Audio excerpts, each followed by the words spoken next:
SITA workers have downed tools at the State Information Technology Agency offices countrywide over a wage dispute with the employer.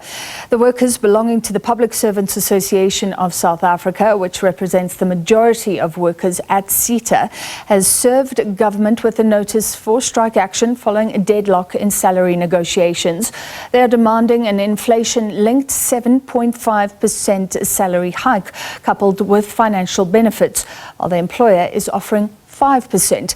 SABC News' economics reporter Katlego Legodi is at the SITA offices in Centurion and joins us live. Katlego, thank you. Give us a sense of the scale of this industrial action and its impact. A very good afternoon to you, Francis, and to our viewers at home. Well, we're coming to you live this afternoon from Centurion. This is outside one of the biggest offices of SITA, this being the State Information Technology Agency countrywide. So what we are hearing this afternoon, Francis, is that some of the offices belonging to government are already starting to feel the pinch from the downing of tools of these men and women that are gathered here. They gathered here from very early in the morning, telling us that what is happening here in Centurion is actually a picture that you're getting in Cape Town, a picture that you're getting in Limpopo and other provinces as well countrywide. Theirs is to say they want an inflation-linked wage increase, saying that this should have been kicked in already, or this should have been kicked in already by April this year.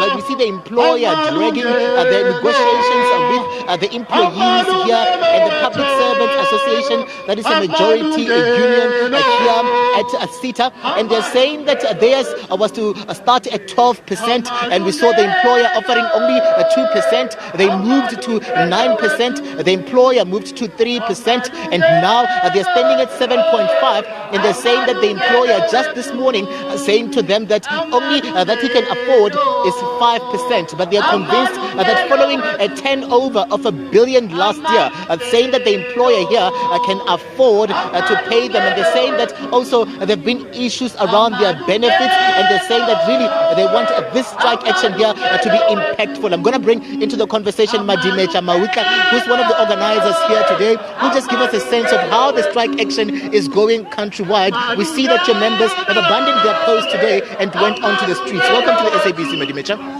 Oh, thank you very much, and thank you for having us. Indeed, at SITA, the employees at SITA are embarking on a strike. Nationally, all the offices in all the 9 provinces. Currently, this is the scenes that you see behind us is exactly how it is in other provinces. What they are aggrieved about as employees is that they are not even asking for an increase.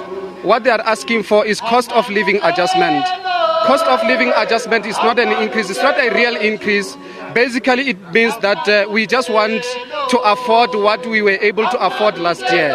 Basically, that's our gripe. Thank you very much.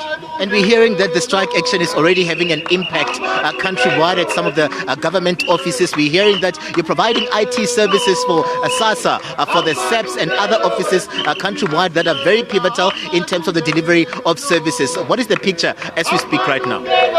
Oh yes, from as early as this morning, we got reports that the servers were down. So Home Affairs has been affected, SABC has been affected, SASA has been affected, but this is not what we want. This is not the picture that we want. If the employer had given us an ear from the beginning, we wouldn't be here. Thank you very much. We see you guys saying that you delivered a 6 billion rand profit last year, and saying that this has been the case in the previous years as well. So you're saying that the employer can afford that 7.5%. What is the employer saying to you as the reason as to him not being able to come to the party? Well, basically, SITA as the employer, they have not pleaded poverty. They have not told us that there is no money. Basically, they give us other reasons that we feel that are not correct. They are basically saying SITA did not perform well, whereas the fact is that last year alone they made a whooping profit of 6.6 billion rands.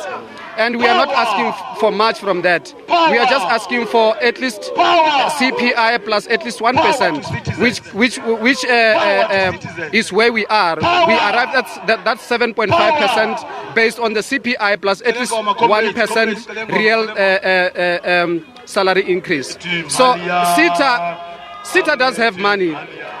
The reasons they don't want to give it to the employees, we don't know, but we believe that there is money because it is reported they have that 6.6 billion is not fictitious, it's exactly the amount of profit that they have made. Thank you very much. If they don't come through, are you planning to intensify going forward? Yes, we started with lunchtime picketing from last week. Still they didn't hear that. And then we have no option but to intensify the strike. We are also planning to march to the office of the Minister of Communications, where we will go and deliver our memorandum of demands.